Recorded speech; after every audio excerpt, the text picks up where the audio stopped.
நிறைய இடத்துல அடிபட்டிருக்காங்க. அப்படி அடிபட்டு உண்மையான ஒரு நேர்மைக்கான ஒரு அவார்டுன்னு தான் சொல்லணும். ஏன்னா திவ்யா நேச்சுரலாகவே நல்ல கேரக்டரு, ஹெல்த்தி அண்டு ஃபேஸில் அண்டு இதில் எல்லாத்துலேயுமே பார்த்திங்கன்னா ஒரு நல்ல குட் ஹியூமன் ஒன்று சொல்லலாம். அதே மாதிரி பார்த்திங்கன்னா நீங்கள் நிறைய பேர் பார்த்துருப்பீங்க. பிக் பாஸில் ஒவ்வொரு சீசன்லேயும் பார்த்திங்கன்னா நிறைய பேர் பார்த்திங்கன்னா குக்கிங்கில் போன தடவை பார்த்திங்கன்னா எல்லாமே இது பண்ணியிருப்பாங்க. இந்த தடவை பார்த்திங்கன்னா குக்கிங் பற்றி அந்த இதெல்லாம் பற்றி சாப்பாடு அதெல்லாம் பற்றி பார்த்திங்கன்னா அதை பற்றிலாம் எதுவுமே வந்திருக்காது. ஆனால் நான் நோட்டீஸ் பண்ண வரைக்கும் 24/7 லாஸ்ட்டாக கன்னிக்கு முன்னாடி இருந்து அவங்க எப்போ வைல்ட் கார்டாக வந்தாங்களோ அதுலேருந்து ஒரு 1.5 மாதமாக அவங்களே தான் குக்கிங்கில் அதிகமாக பண்ணிகிட்ருக்காங்க.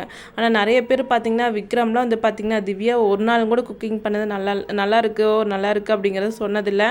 ஆனால் நான் பார்த்த வரைக்கும் நல்லா நீட்டாக குக்கிங்கும் சரி எல்லாத்துக்குமே செஞ்சு போகிறதுங்கிறது பார்த்திங்கன்னா அது ஒரு கடமை அப்படிங்கிறத தாண்டி அந்த வீட்டில் இருக்கோம் நீட்டாக வச்சுக்கணும், எல்லாத்துக்கும் கொடுக்கணும் அப்படிங்கிற ஒரு இது, நீட்டாக கட் பண்ணுறது, அந்த பொண்ணோட ஆக்டிவிட்டீஸே பார்த்திங்கன்னா திவ்யோட ஆக்டிவிட்டீஸே பார்த்திங்கன்னா எல்லாத்துக்குமே பிடிக்கும். ஒரு ஃபேமிலியில் எல்லாத்துக்கும் சாப்பாடு செஞ்சு போட்டு ஒரு குடும்பத்தை நடத்துகிறவங்கள எல்லாத்துக்குமே எப்படி பிடிக்குமோ அதே மாதிரி ஒரு எல்லாத்துலேயுமே பர்ஃபெக்டாக இருக்க முடியும் அப்படிங்கிறது நிறையா நானே பேசுகிறேன், என்னாலே பர்ஃபெக்டாக இருக்க முடியுது.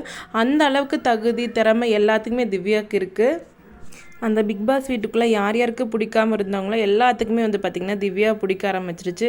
அதே மாதிரி ஹர்ட் பண்ணாலும் சரி எனக்கு யார் இல்லை அப்படிங்கிறதால எல்லாத்தையும் பார்த்திங்கன்னா ஓப்பனப்பாக பேசுகிறாங்க. சில இடத்துல பார்த்திங்கன்னா நம்ம ஃபேமிலிலையும் சரி வாழ்க்கையிலையும் சரி நம்ம ஓப்பனப்பாக பேசினோம்னா என்ன ஓவராக சீன் போடுற அப்படின்னு நினைப்பாங்க. ஆனால் அவங்க நேச்சுரலாகவே பார்த்திங்கன்னா திவ்யா எல்லாமே ஓப்பனப்பாக பேசுகிறாங்க. எல்லாத்துக்கிட்டையுமே பேசுறதும் சரி எல்லாமே மரியாதை கொடுத்து மரியாதை வாங்கி எல்லாத்துக்கும் எப்படி ஒரு ஹர்ட்டிங் இல்லாமல் இருக்கணுமே அந்தளவுக்கு பார்த்திங்கன்னா திவ்யா நல்லா பேசுகிறாங்க. ஏன்னா நான் என்னோட இதில் பார்த்திங்கன்னா திவ்யா திவ்யோட பேரண்ட்ஸ் நல்லாவே வளர்த்திருக்காங்கன்னு சொல்லலாம்.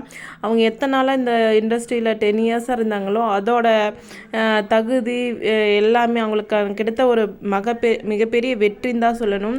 ஸோ எனக்கு எப்படி திவ்யாங்கிறது ரொம்ப பிடிச்சிருக்கோ உங்களுக்கு பிடிச்சிருந்துச்சின்னா என் சேனலுக்கு சப்ஸ்கிரைப் பண்ணுங்கள். மறக்காமல் உங்கள் கமெண்ட்ஸ் ஷேர் பண்ணுங்கள். திவ்யா மேலே நீங்கள் எந்த அளவுக்கு அன்பு இருக்குங்களோ கமெண்ட்ஸில் ஷேர் பண்ணுங்கள்.